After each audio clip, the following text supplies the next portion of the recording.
Okay, everyone, this is my spoiler review of X-Men the Animated Series, Season 5, Episode 3, Stormfront Part 1. This originally came out November 2nd, 1996. Hit that subscribe button if you are on YouTube. If you're on TikTok, come over and subscribe to the YouTube channel. I can use all the help I can get. I'm really trying to get this X-Men channel growing, and it would really appreciate all of your support. So there's this insane storm happening in the world while this episode starts. So you see that Amanda News is blaming it on the freaky mutants, but it's not actually caused by mutants this time. So this is all setting Storm off, especially because Storm can sense it's not of the Earth. I love too when she's having this moment that Jubilee's trying to just calm her down and she just throws Jubilee across the jet. But Storm is able to slow down the storm, but there's a great visual of her here doing it while she is above the Washington Monument. But here an onlooker will appear, and this is where we see this new character in the show of Arkon. And he just hits a button and this storm completely stops. And we learn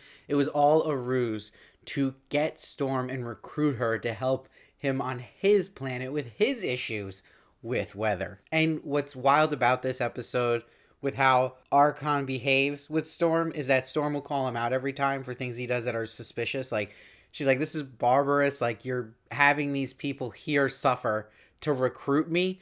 But he's always like, oh, but it's for my dying planet. Can you forgive me? He's always like manipulating her in a sense of that. He plays the victim card every time and spins it like, it's for this. Please forgive my error. He does this throughout the whole episode. And you see the truth of the matter is that Arkon forces Storm here to come with him. And she is smart to leave a little trail behind, not only leaving her communicator badge, but leaving a ball from Arkon's armor. This is one of the best episodes of Wolverine one-liners. It brings the score up for me a lot in this episode. He saves this episode for me. It starts here when this regular man drives by and the X-Men want to ride.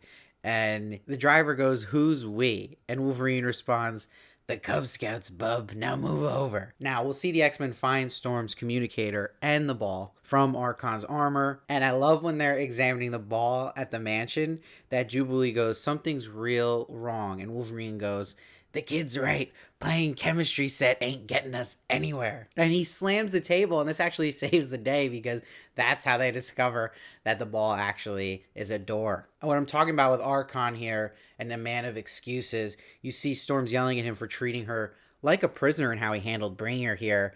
But he's like, "Oh, I'm so sorry. Forgive me. Your friends would have stopped you." So he's just justifying it in ways that are all benefit to him. Now, his planet we see is having the weather issues, and Storm agrees to help. At the same time, the X-Men show up and are greeted by the angry townspeople. So Wolverine has a great line. He says, "You welcome wagon ladies see a white-haired woman flying around?" So the hits keep coming with Wolverine, but there's a big reveal here that happens. And it's kind of subtle in a way because they mention it, but it's a little hint of what's to come.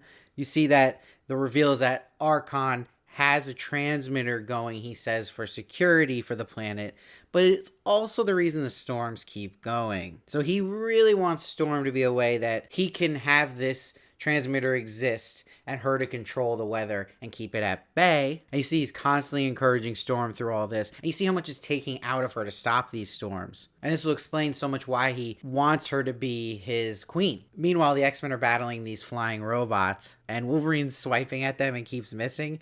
And he's like, "The tin cans of this planet take dancing lessons." And the X-Men are then teleported to jail, which is also suspicious. Like, who gave that order? So it's making you more and more weary of Arkon. Now, there's a really funny moment where Wolverine's like, "We gotta distract them like in the movies," and then just starts fighting Cyclops. Now, somehow this works. We don't get to really see how. I wish we did.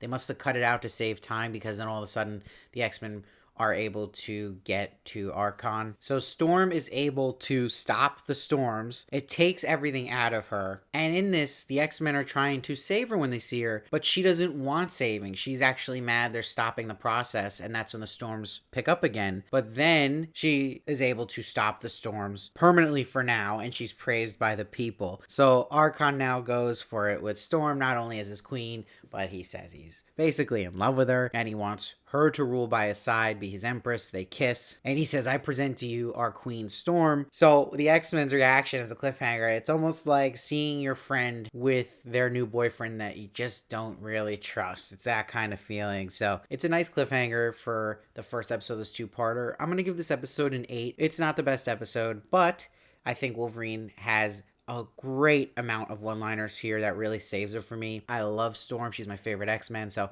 obviously I love seeing a lot of Storm here, which is always nice. But at the end of the day, it's not the most interesting, and Arkon's not the most interesting character either, but I do like they made him mysterious enough, and if you can trust him or not, and had that kind of mystery to the whole episode. So I do appreciate that, but it's not the most memorable either, but it's a decent episode of X-Men, the animated series, so I'm going to give it an 8. Let me know what you thought of it down below. I read every comment, try to respond as many as I can. Hit that sub button so you don't miss one of my reviews of X-Men, the animated series. I'm also going to be doing X-Men 97, and I'll see you next time.